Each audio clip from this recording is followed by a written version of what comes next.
Today we are doing one of our very first endgame style weapons, and this is going to be one of the best SMGs in the game, the Voltaic Brute. If you're excited for this video, make sure to drop a like and subscribe, because my goal for the end of the year is to hit 10,000 subscribers to help me get there. If you want to be included in the next video, make sure you comment down below just like these guys did. And without further ado, let's get right into it. So the Voltaic Brute is one of those exotic weapons that you're going to want to use late into the wipe. This is obviously a weapon from the ICA faction, and if we go over to the quick buy market, the ICA market will go to weapons, and we'll see that it's the second to last weapon on the market. The Voltaic Brute has some pretty good stats on it, with a base damage of 9, a base 25 magazine size, 29 penetration. This gun is absolutely nasty for fighting against those higher tier players in those purple exotic armors, and will absolutely shred anyone that's in anything less than that. Now for the attachments on the Voltaic Brute, there are a lot of different combinations you could go for. First of all, starting with the optics, I've seen people like Afflict rock the 2x scope on this weapon. People like Amazon don't like an optic on this gun and just use iron sights, but me myself, I am a holographic user. I love the holo sight on this gun. I think it makes it look spectacular. I have also been falling in love with just the iron sights for the Voltaic Brute, so I would go with one of those. If you want to try the 2x optic out, go for it. It's not for me, but maybe it's going to be for you. For the magazine option, you're obviously going to want to have the most bullets in the mag possible. For me, I don't have the option to get a purple magazine. Since I'm so broke on magazine options, I'm going to have to use a blue magazine. This thing takes the gun from 25 magazine size to a 33 magazine size. If you have the purple, put it on. It's going to be even better, but again, use what you have and use what you can afford. Now for the next, the muzzle. This is one of those options that, again, it's going to be up to you. For me personally, I've been loving rocking the small muzzle brake just because it reduces the recoil on the weapon, and if you have less recoil, you'll obviously have a better chance in any gunfight you participate in. But if you want to play more stealthy, you can always rock a suppressor, because again, it's never going to be a bad option to make it so the whole lobby doesn't hear you shoot. And now for the rest of the attachments, again, do what you can, put the attachments that you have available to you. So now for the loadout, this is the loadout that I usually rock with the Brute. First of all, you're going to have some ammo on you. I usually bring 750 to 1,000 rounds of ammo. It just depends what I'm doing. Keep my dog in the background. With this gun, I'm going to want to rock purple armor just because it's an exotic gun, and I want to be able to have the best chance to win my gunfights. Again, if you can't afford it, use blue armor, use whatever you can. Just try to use the best thing you have. Now for stims, you're obviously going to want the best stims you can afford, so I rock 15 blue stims, which is more than enough for me. And I also have just started recently been using 4 gas, 4 smoke a raid, just because smokes are life savers. You get stuck in a corner, you have to run out, someone's sniping you, someone's orbiting you from over there, you throw a smoke so they can't see anything, you reposition, and you have a better chance at winning those gunfights. Gases are also really good for kind of cutting off areas, so if you're in a fight with a corridor, you throw it down the corridor, you cut off that lane of action, and you pick another way to go, or they can't chase you very heavily. So this is the best loadout that I rock, and now let's get into the other stuff in the video. So now let's go over the recoil on the Brute and really understand how it functions. So these are the attachments that we do have on the Brute, as we saw before. I didn't put anything else on it. Again, I said I was going to put white attachments on it, but I decided to go against that. Just keep the blues and green attachments on it and really just see how the recoil is on the weapon, because in my opinion, it's pretty simple to control. So let's see how we start this recoil pattern off and understand. It goes straight up in the beginning, it goes left, and then it goes right. For a lot of the recoil patterns that we've gone over in other videos, we've had the same kind of pattern, but the opposite direction. So we've had lots of patterns that go like this,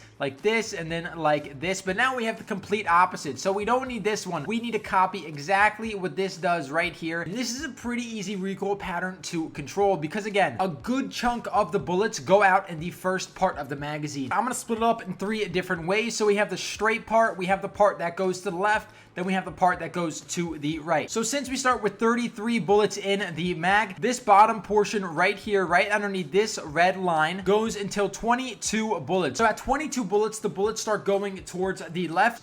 So the initial 11 shots in the magazine are going to be straight upwards, and then when we have 22 to 21 bullets left in the mag, we're going to start going to the up left motion, and that's going to take us to 9 bullets. So then when we have 9 bullets left in the mag, it's going to take us to the right hand portion of the recoil. So the first 11 bullets go straight up, the next 13 bullets go to the left, and then the next 9 bullets go to the right. So again, if you master the recoil on this weapon, this thing will be a beam. And right here, I was trying to control the recoil and really show you guys how small and tight knit of a circle you can get with this gun. And again, that circle is the size of someone's chest. It's the size of someone's head, and it's really, really good. That's just me showing the recoil again. But this weapon is super, super easy to control. Now let's quickly go over the PvE situations and then get into the PvP. So for the PvE situations, this gun is obviously gonna shred creatures, especially these big creatures like marauders. It's gonna melt them down just because the gun is already so good in its base damage. This gun will shred through anything you find. I highly recommend it against PvE because again, these exotic weapons are gonna be very good against almost anything in the game. But without talking too much on PvE and now you understand how good this weapon is against these creatures, let's get into the bulk of the video and the PvP situations. So right here in this first PvP situation, we're in the middle of an open field. We're shooting some rattlers, having a good time. My friend starts giving me panic calls that there was someone hiding in a bush to his left. Now I'm panicking. I shred the first guy. I get ripped to almost no health. As we see down below, I have almost nothing left on me, and I really got no information to where this second guy was. I had no information, so I decided, you know what? He's probably hurt for my friend. I'm gonna back up, try to get some distance from me to him. So as I keep pursuing, I just try to understand the situation I'm in. I try to run away, but the guy went all the way to the left and he did take me out. But let's see how I shredded that first guy very, very quickly. So again, it went from 0 to 100 real quick, and you'll see how deadly this weapon is. Look at how much time I had to react. He had the first shot on me, and he honestly should have killed me. I wasn't looking his way. So again, I'm walking up right here, and as we see, this guy's been looking at me for a solid 3 to 5 seconds before I even see him. He already knows I'm here. He could have been getting some great shots on me, but I don't know what he was deciding. Maybe he couldn't see me yet. Maybe he was panicking. I don't know what happened. But as we see here, he starts shooting in the beginning. He gets an initial 3 to 4 shots off before I even shoot, but I decide to bunny hop, so he starts to miss my head. Then I just start ripping shots into him. I do miss a good amount of shots. Right here, I try to shoot him as I move to the right to kind of take his aim off of my body. So I keep doing that, and I start ripping him, and I absolutely kind of destroy him, even though he probably should have nailed me in a lot of different situations there. But again, you're going to get in scenarios with the Voltaic Brute that they're going to be up close and personal, so you have to be ready. Take every gunfight as you go. And now let's get into the next clip. So those last clips were of my duo gameplay, but then I decided to hop into some solo games and see how the lobbies were. And I also did switch out the suppressor for the muzzle brake to kind of try to show you guys both sides of this story. Show you guys that if you can rock the suppressor, you can definitely rock the muzzle brake. I'll show you real quickly, just me shooting a rattler, and as you see,